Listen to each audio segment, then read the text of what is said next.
Next ointments. These are sterile preparation meant for application to the I.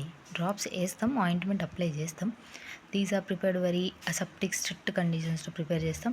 And sterile collapsible ట్యూబ్స్తో, అంటే you can see that small thin tubes ఉంటాయి steel దాంతో చేసినట్టు. Consume అయ్యేదాకా స్టెరైల్గానే ఉండడానికి అలాంటి స్టీల్ ట్యూబ్స్ వాడతాం.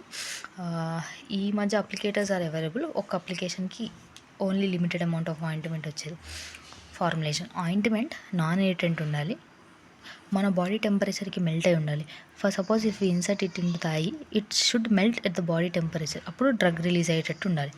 సో దీన్ని పర్మిట్ చేయడానికి ఏంటంటే మనకి డ్రగ్ ఆ లాక్రిమల్ సెక్రీషన్తో బైపాస్ కావాలంటే డిఫ్యూజ్ కావాలన్నమాట. ఇప్పుడు ఎలా ప్రిపేర్ చేస్తాం? మనకి బేస్ అనేది ఉంటాయి. Yellow soft paraffin 80 grams, liquid paraffin 10 grams, wool fat 10 grams. ఇప్పుడు దీంతో ఒక ప్రిపరేషన్ మనం ప్రిపేర్ చేయాలి, ఒక ఐ ఆయింట్మెంట్ ప్రిపేర్ చేయాలి. మెథడ్ ఏంటంటే ఫస్ట్ వూల్ ఫ్యాట్ను ఎల్లో సాఫ్ట్ పారాఫిన్ని ఒక వాటర్ బాత్లో హీట్ చేస్తాం. Remember, wool fat, yellow soft paraffin అంటే 10 grams 80 grams హీట్ చేశాక దెన్ లిక్విడ్ పారాఫిన్ యాడ్ చేస్తాం.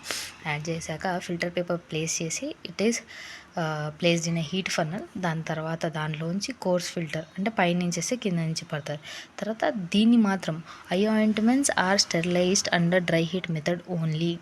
I drops and lotions are heated by autoclave or sterilized by autoclave or sintered glass tube. But ointments are heated through dry heat method, అంటే 160 degrees heat Celsius for 2 hours. Then ఇప్పుడు ఇది చేశాక then మనం ఏదైతే మెడికమెంట్ ఉందో దాన్ని ointment బేస్తో చేసి pack చేసి డిస్పెన్స్ చేస్తాం. సో ఐ ఆయింట్మెంట్స్లో ఇది బేస్ అనమాట. ఈ yellow soft paraffin, liquid paraffin, wool fat ఇదంతా బేస్. ఈ బేస్ని మెడికమెంట్తో కంబైన్ చేశాక వచ్చేదే ఆయింట్మెంట్. ఈ బేస్ ప్రిపరేషన్ ఇది మెథడ్ అనమాట. Generally white soft paraffin is not used in preparation. ఎందుకు వాడడం? ఎల్లో సాఫ్ట్ ఎందుకు వాడతాం? Because white soft is the paraffin. మనకి ఏదైతే ఎల్లో సాఫ్ట్ పారాఫిన్ని బ్లీచ్ చేశాక వచ్చేదో అదే వైట్ సాఫ్ట్ పారాఫిన్. ఇప్పుడు some of the bleaching agents ఏదైతే యూజ్ చేస్తామో ఎల్లో సాఫ్ట్ పారాఫిన్ని వైట్గా మారడానికి, అది మన ఐస్కి స్టిక్కీగా ఉండొచ్చు వాష్ చేశాక కూడా, అండ్ ఐ డిస్కంఫర్ట్ కాజ్ చేయొచ్చు, ఇరిటేషన్ కాజ్ చేయొచ్చు. వూల్ ఫ్యాట్ ఎందుకు ఇస్తాం? వూల్ ఫ్యాట్ ఎందుకు ఇస్తామంటే satisfactory emulsification of solution.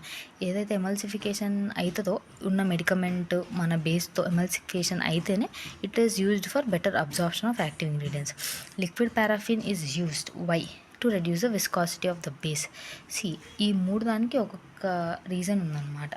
Why we use yellow soft paraffin instead of white? Because white is bleached one. Liquid paraffin ఎందుకు వాడతాం? విస్కాసిటీ తగ్గడానికి. Wool fat ఎందుకు వాడతాం?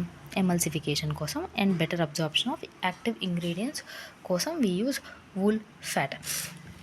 నా ఒక ప్రిస్క్రిప్షన్ వచ్చింది, prepare 5 grams of atropine eye ointment. ఆ ఎట్రోపిన్ ఐ డ్రాప్స్ కూడా మనం ప్రిపేర్ చేసాం. దాంట్లో చదివాం పారోసింపాతో, what is it, parasympatholytic. అక్కడ లైటిక్ చదివాం. సో అది మళ్ళీ రివైజ్ చేయడానికి ట్రై చేయండి ఒకేసారి చదివి. ఇప్పుడు atropine sulphate 1 gram, sterile base. ఈ స్టెరైల్ బేస్ 100 grams ఎట్లొచ్చిందంటే liquid paraffin 10 grams, wool fat 10 grams, yellow soft paraffin 80 grams. ఇదంతా కంబైన్ చేస్తేనే base.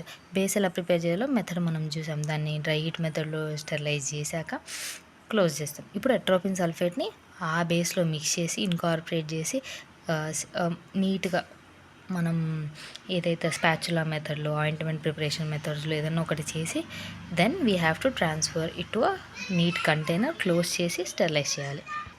Containers. Eye ointments general collapsible tubes. ఈ మధ్య mostly we use metal collapsible tubes because only ఒక limited quantity మాత్రమే push out చేస్తుంది and then it can be sterile till the further use.